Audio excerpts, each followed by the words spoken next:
Halo semua, saya Arianda Sogi Saputra, mahasiswa Prodi Pendidikan Geografi Universitas Negeri Yogyakarta. Kita semua tentu sering mendengar kata Pancasila. Kita sering melihat Pancasila tertulis di dinding sekolah, disebut saat upacara, bahkan tercantum di dokumen resmi negara. Tapi, seberapa dalam sebenarnya kita memahami maknanya? Pancasila bukan sekedar rangkaian 5 sila yang dihafalkan sejak SD, melainkan fondasi moral, ideologis, dan filosofis bangsa Indonesia.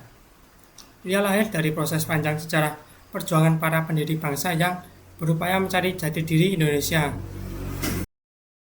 Ini saya ingin mengajak kita semua menelusuri perjalanan lainnya Pancasila, bagaimana gagasan ini muncul di tengah pergulatan kemerdekaan Indonesia, nilai-nilai luhur apa saja yang dikandungnya, dan yang tak kalah penting, bagaimana kita, generasi muda, bisa menghidupkan kembali semangat Pancasila dalam kehidupan sehari-hari.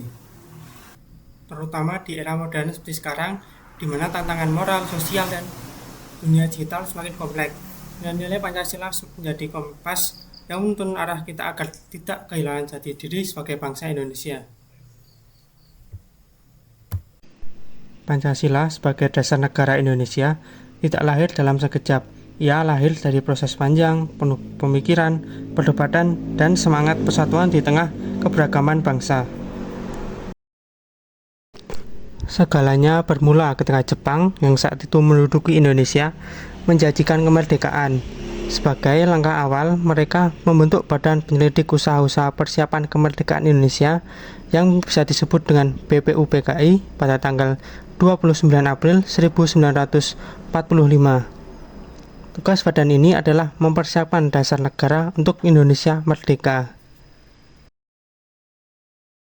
Dalam sidang pertama BPUPKI yang dimulai pada 29 Mei 1945, muncul berbagai gagasan tentang dasar negara. Tokoh-tokoh bangsa seperti Muhammad Yamin, Supomo, dan I.R. Soekarno menyampaikan berbagai pandangannya masing-masing tentang rancangan dasar negara Indonesia. Muhammad Yamin berbicara tentang 5 asas, yaitu peri kebangsaan, peri kemanusiaan, peri ketuhanan, peri kerakyatan, dan kesejahteraan rakyat. Sementara Supomo menekankan pentingnya persatuan dan sistem negara integralistik, yaitu di mana rakyat dan negara menjadi satu kesatuan.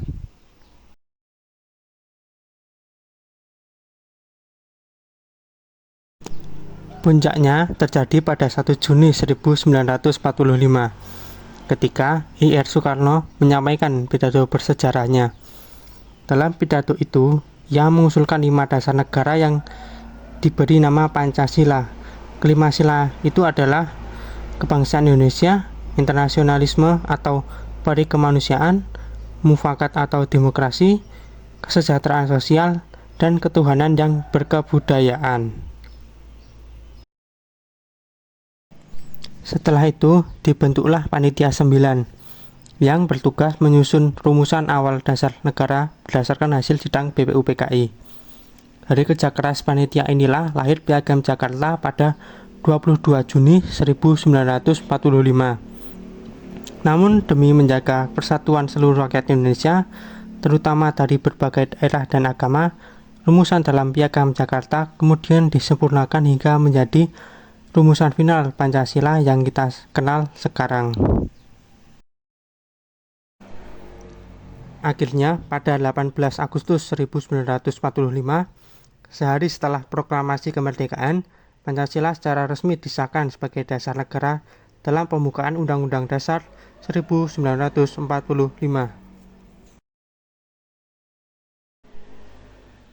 Pancasila bukan hanya hasil perumusan para pendiri bangsa, tetapi juga cerminan dari nilai-nilai yang hidup di tengah masyarakat Indonesia sejak lama, seperti gotong royong, keadilan, toleransi, dan persatuan.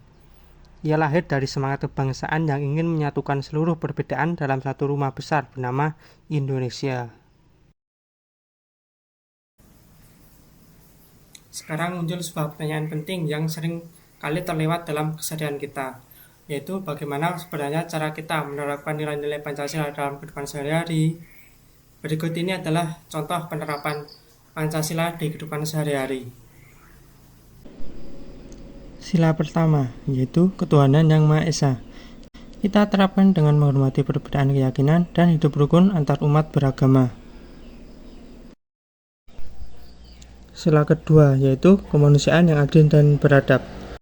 Kita dapat mewujudkannya dengan berbuat baik, peduli, dan menghargai sesama tanpa membeda-bedakan. Sila ketiga, yaitu persatuan Indonesia.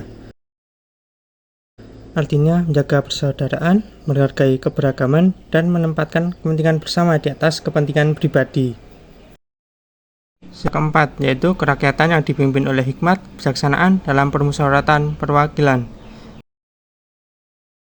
Kita belajar bermusyawarah, menghargai pendapat orang lain, dan menerima keputusan bersama dengan bijak. Sila kelima adalah keadilan sosial bagi seluruh rakyat Indonesia. Keadilan dimulai dari sikap jujur, tanggung jawab, dan menghormati hak orang lain. Sekarang kita hidup di era digital yang serba cepat, di mana informasi beredar dalam hitungan detik. Tantangan bukan hanya memahami teknologi, tetapi juga menjaga nilai-nilai Pancasila agar tetap relevan di dunia maya. Sayangnya, di media sosial kita sering melihat ujaran kebencian, hoaks, dan perpecahan yang lahir karena perbedaan pandangan. Disinilah Pancasila mempunyai peran untuk mengingatkan kita untuk berpikir jernih, menahan emosi, dan menjaga persatuan dalam keberagaman. Di era globalisasi, tantangan ideologi semakin kompleks. Disinilah peran generasi muda penting untuk menyaring pengaruh luar tanpa kehilangan jati diri bangsa yang berlandaskan pada Pancasila. Pancasila menuntun kita agar tidak hanya cerdas secara intelektual, tetapi juga matang secara moral. Ilmu tanpa nilai kemanusiaan hanya akan melahirkan keserakahan. Gotong royong bukan sekedar tradisi lama, melainkan bentuk nyata penerapan sila ketiga. Di dunia modern, ia bisa diwujudkan lewat kolaborasi dan kepedulian sosial.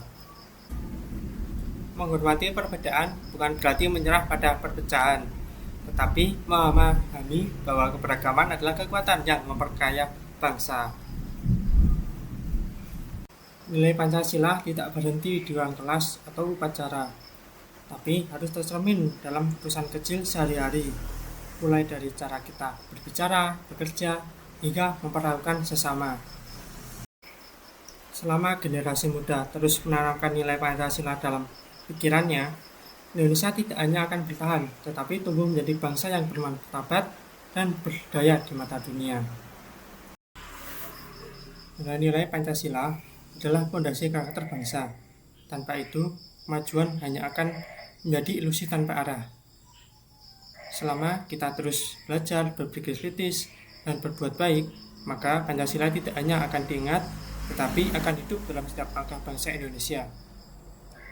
Setiap langkah kecil yang berlandaskan kejujuran dan kepedulian adalah bentuk nyata pengamalan Pancasila di masa kini.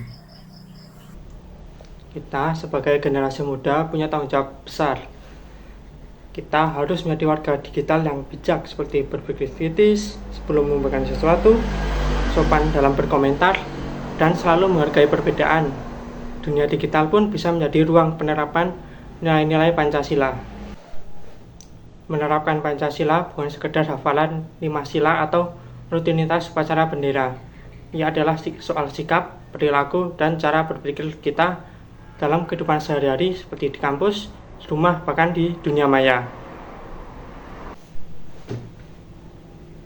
Sebagai generasi penerus bangsa, tugas kita bukan hanya menjaga agar Pancasila tetap diucapkan, tetapi memastikan ia tetap dihayati dan diamalkan. Karena nilai Pancasila tidak akan hidup tanpa tindakan nyata dari kita semua.